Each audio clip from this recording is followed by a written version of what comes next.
تو آگے لے کے بڑھ جائیے اور پھر ماضی کو دہرائیے گا نہیں۔ ہم آج تک پچھلے 75-76 برس میں ماضی کو دہرانے کی فکر میں ہیں۔ وقت گزرتا ضرور ہے مگر پلٹ کے نہیں آتا۔ ہمیں وقت کا مسافر ہونا ہے، پلٹنا نہیں ہے گستاخی اور بد تہذیبی کی طرف۔ اور ایک بہت لطف کی صورتحال اس وقت موجود ہے کہ بزوم خود جو خود کو بڑا پرہیزگار اور نیک کہتے ہیں، ان کی گفتگو سنیے تو خیال بے آبرو ہوتا ہے، اور وہ جو خود کو ہمارا سربراہ کہتے ہیں ان کی گفتگو سنیے تو زبان بے آبرو ہوتی ہے۔ جو خیال اور زبان کی آبرو نہیں رکھ پائے وہ ایک قومی ریاست کی آبرو کیسے رکھ پائیں گے؟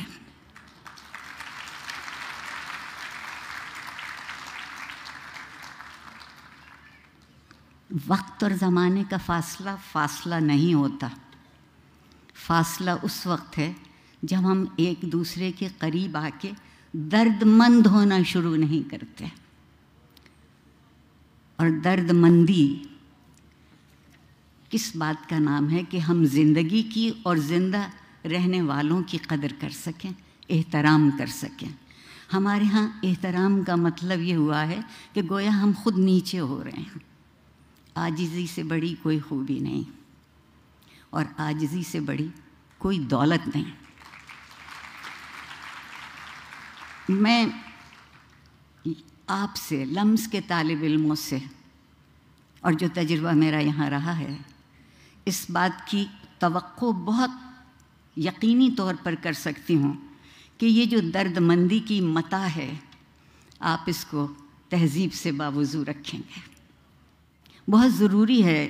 ہم یہ سمجھتے ہیں عام طور پر کہ صرف جسموں کی عصمت ہوتی ہے، نیت، فکر اور عمل کی عصمت اس سے کہیں زیادہ قوی تر اور اہم تر ہے۔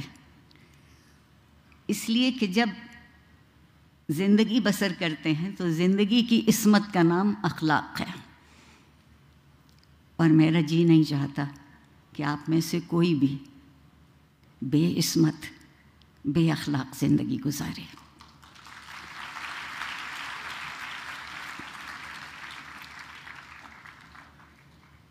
جس معاشرے میں تعلیم اخلاقی قدروں کو پس پشت کرنے کے لیے استعمال کی جاتی ہو، میں صرف لمس کی بات نہیں کر رہی، دراصل جو سرکاری ادارے ہیں ان کا مرثیہ پڑھنے کو جی چاہتا ہے، اور اگر اس سے بھی زیادہ کہہ سکوں تو ماتم کرنے کو جی چاہتا ہے کہ ایک خبط الحواس قسم کی نسل ہمارے سامنے لا کے کھڑی کر رہے ہیں جس سے پیسے تو بے حد وصول کرتے ہیں۔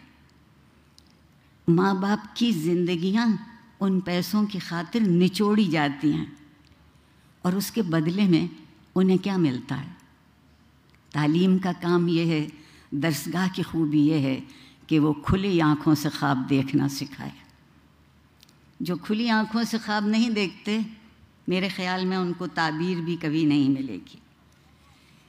کبھی معاشرے کی خوبی یہ تھی کہ وہاں قانون کی علمداری ہو اور اخلاق کا قانون بنے، اخلاق کی رعایتیں ہوں، لیکن زوراوری کے ماحول میں قانون صرف جنگل کا رہ جاتا ہے۔ میرے اور آپ کے لیے کوئی جنگلی کا قانون بقول زہرا نگاہ کے سامنے لے آئے تو بڑی بات ہے۔ اور جب کبھی بھی کوئی بھی اپنے آپ کو حرف آخر سمجھنے لگتا ہے تو تعلیم، علم، تہذیب اور اخلاق وہیں مر جاتے ہیں۔ ہم میں سے کوئی حرف آخر نہیں ہے، ہم میں سے ہر کوئی ایک حرف ہے جو دوسرے سے مل کے لفظ بن سکتا ہے۔ آپ لوگ تبدیل کرنا چاہتے ہیں نا، آج کل بہت تبدیلی کا ذکر ہے، اور اگر ہم اس انتظار میں رہے کہ زمانہ بدلے گا، سب بدلیں گے، تو ہم بھی بدل جائیں گے۔ میرا خیال یہ ہے کہ بجائے غم اور غصے کے نڈھال ہونے کے، میں بہت وقت آپ کا نہیں لوں گی، ایک شعر آپ کو سنا کے آپ کے صبر کی اور آپ کی توجہ کی اور آپ کی عنایت کا شکریہ ادا کر کے چلی جاؤں گی۔ اقبال عظیم آبادی صاحب کا شعر ہے کہ بدلنا ہے اگر تو رندوں سے کہو اپنا چلن بدلیں، فقط ساقی بدل جانے سے میں خانہ نہ بدلے گا۔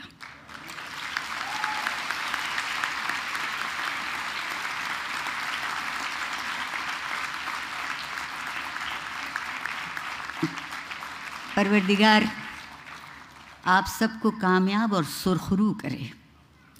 پروردگار آپ کو وہ دولت دے جو اس ملک اور اس معاشرے میں بہت تھی اور ہم نے لٹا دی، آپ اسے واپس لے آئیے۔ میں والدین کی بہت شکر گزار ہوں کہ انہوں نے آپ کو اس طرح سے پالا اور آپ کے استادوں نے آپ کو اس طرح سے تراشا۔ میں آپ سے یہ کہہ سکتی ہوں کہ میں آج جو بھی ہوں اس میں میرے والدین اور میرے اساتذہ کے علاوہ وہ معاشرہ شامل ہے جس نے ہمیشہ جب کبھی میں لڑکھڑانے کو ہوئی تو میرا ہاتھ پکڑا۔ بڑی نوازش، بہت شکریہ۔